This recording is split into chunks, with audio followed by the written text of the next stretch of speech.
প্রতি রাতের শেষ অংশে আল্লাহ সুবহানাহু ওয়া তাআলা কি সত্তাগতভাবে অর্থাৎ বেদাতিহি প্রথম আসমানে নেমে আসেন? আচ্ছা, এখানে হাদিসটা সহিহ বুখারীতে বর্ণিত হয়েছে। আপনি সেই হাদিসটার কথাই বলেছেন। আবু হুরায়রা রাদিয়াল্লাহু তাআলা আনহু থেকে বর্ণিত, রাসূলুল্লাহ সাল্লাল্লাহু আলাইহি ওয়াসাল্লাম বলেন, ইয়ানজিলু রাব্বুনা তাবারাকা ওয়া তাআলা কুল্লা লাইলাতিন ইলাস সামাঈদ দুনিয়া حين يبقى ثلث الليل الآخر يقول من يدعوني فأستجيب له ومن يسألني فأعطيه من يستغفرني فأغفر له। নবী সাল্লাল্লাহু আলাইহি ওয়াসাল্লাম বলছেন, আমাদের রব তাবারাকা ওয়া তাআলা তিনি প্রত্যেক রাত্রিতে নিকটবর্তী আসমানে নেমে আসেন যখন রাতের শেষ তৃতীয়াংশ বাকি থাকে, অর্থাৎ রাতের শেষ প্রহর যখন বাকি থাকে তখনই তিনি নেমে আসেন এবং বলতে থাকেন, কে আমার কাছে দোয়া করবে আমি তার দোয়া কবুল করব, আর কে আমার কাছে কিছু চাইবে আমি তাকে দেব, এবং কে আমার কাছে ক্ষমা চাইবে আমি তাকে ক্ষমা করে দেব। কি চমৎকার! আচ্ছা, এখানে আল্লাহ সুবহানাহু ওয়া তাআলা নিকটবর্তী আসমানে নেমে আসেন, এটা কি বেদাতিহি নাকি এটা বেগায়রে যাতিহি? উলামায়ে কেরামের কেউ কেউ এই আলোচনায় তারা অংশগ্রহণ করেছেন, বাট এখানে আমরা যেটা বলবো, আল্লাহ সুবহানাহু ওয়া তাআলা তিনি মুতলাকান বলেছেন, এবং তিনি যখন বলেন আল্লাহ নেমে আসে, অবশ্যই নেমে আসে। কিভাবে এটা তো আমরা জানি না। আমরা হাকিকতকে কেন অস্বীকার করব? কেন এটাকে রূপক অর্থে ব্যবহার করব? তার কোনো যুক্তি কিন্তু নাই, কারণ হাকিকতটা তো আমার ব্যাখ্যা দ্বারা সীমাবদ্ধ হবে না। আমার যে সীমিত জ্ঞান, সীমাবদ্ধ জ্ঞান, আমার যে বুঝ উপলব্ধি, সেটা দিয়ে আমি আল্লাহ সুবহানাহু ওয়া তাআলার যে কোনো সিফাতকে আমি কিন্তু সীমাবদ্ধ করব না, করার অধিকারও নাই আমার। তাহলে কি বোঝা উচিত? আল্লাহ নেমে আসেন, এটা হচ্ছে পরিপূর্ণ বিশ্বাস করা, এবং এটাকে কোনোভাবেই মোকাইয়াদ না করা, শর্তায়িত রেস্ট্রিক্ট না করা যে তিনি জাত ছাড়াই নেমে আসেন অথবা তিনি নেমে আসেন না, তার রহমত নেমে আসে। এইভাবে নিজের মন গড়া ব্যাখ্যা এখানে দাঁড় করানো যাবে না।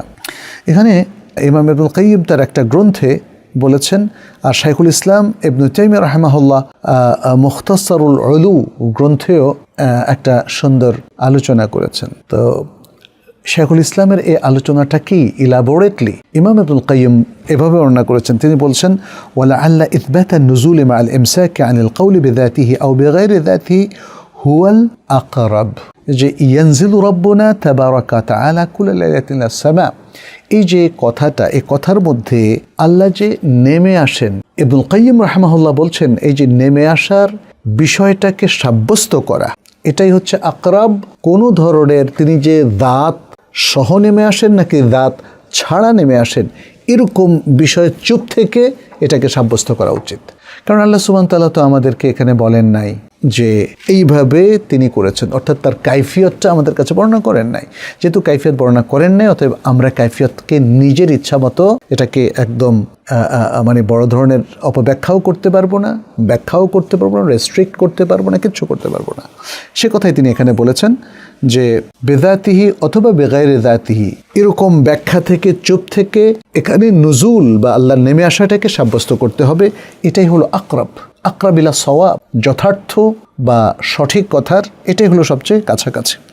তামাশিয়ান মা নুসুস, তিনি বলছেন নুসুসের সাথে আমরা চলব, নুসুস যেভাবে উপস্থাপন করেছে সেভাবেই ততটুকু কথাই আমরা বলবো, ততটুকু কথার উপর পূর্ণ ঈমান রাখবো, এর বেশি আর কোনো ব্যাখ্যায় যাব না। আচ্ছা, তিনি বলছেন ওয়াহমিলু কাউলু মান আতলাকাহু আন্নাহু আরাদা বিযালিকা তাহকিক আল কাউলে বিন-নুজুল। তিনি বলছেন এভাবে এই যে তিনি বেজাতিহ বললেন না, বেগাইরে জাতিহ না বলে যে নুজুলকে সাব্যস্ত করলেন, এটার দ্বারা আসলে মুতলাকান যে সাব্যস্ত করলেন, এটার দ্বারা মূলত তিনি নুজুলের কাউলকে প্রতিষ্ঠিত করলেন, তাহকিক অর্থাৎ তাসবিত, ওয়ার-রাদ আলাল মুবতাদিআ মিম্মা ইউনকিরু যালিক। এবং তিনি এই নুজুল সাব্যস্ত করার মাধ্যমে কি করলেন? তিনি চাইলেন যে যেই ব্যক্তি বেদাতি পন্থায় নুজুলকে অস্বীকার করে তার বিরুদ্ধে তিনি রদ করলেন, তাকে রিফিউট করলেন। আচ্ছা, অথবা যে ব্যক্তি বলে ইন্নাহু ফি কুল্লি মাকান, তিনি সব জায়গায় আছেন, আল্লাহ সব জায়গায় আছেন, তাকেও তিনি রিফিউট করলেন। কারণ আল্লাহ আসমানে আরশের উপর আছেন, তাহলে তিনি নেমে আসেন। তাহলে এই যে কথাটা বলা হলো আল্লাহ সব জায়গায় আছেন, এইটা নুসুসের সাথে যায় না। এমন কথাটাই শাইখুল ইসলাম ইবনু তাইমিয়া রাহিমাহুল্লাহ তার মুখতাসারুল উলুয়ে বলেছেন। কারণ আল্লাহ ফিল উলু, আল্লাহ উপরে আছেন, আল্লাহ সর্বত্র আছেন, এটা শুদ্ধ নয়, আল্লাহ উপরে আছেন। যাই হোক, এটা একটা বড় আলোচনা যেটা আমাদের সালাফ খুব ক্লিয়ার করে দিয়েছেন। আজকে এগুলো নিয়ে আমরা বিতর্ক করি। প্রিয় সুধী, প্রিয় উপস্থিতি, আমাদের এগুলো নিয়ে বিতর্ক করা উচিত নয়, কারণ আমরা এ পক্ষ পক্ষ নয়, আমরা সবই কোরআন হাদিসের পক্ষ।